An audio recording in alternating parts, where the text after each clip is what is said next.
ግን እንታይ ትብሎ ኣብ ዘረባ ጥራይ ኣይተትርፎ ዳርጋ ግበሮ ኢኻ ተተባብዖ ንኸምኡ ማለት እዩ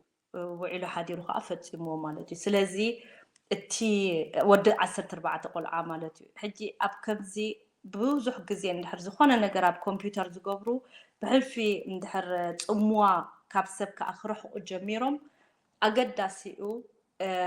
ክትፈልጥ እንታይ ከም ዝገብሩ ዘለዉ እቲኦም መንእስያት ብርክ ገሊኦም በቲ ፅምዋ እንድሕር በዚሑ ምስ ካልኦት ቆለውዕ ወይ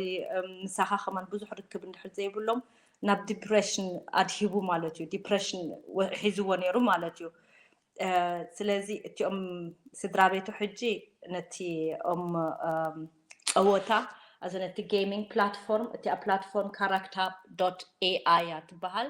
character.ai ክሳብ ሕጂ ኣላ ኣብኡ ሽዑ ዝተፈላለየ ክስታይ ባዕልኻ ትሰርሕ ትኽእል ማለት እዩ ናትካ መሓዛ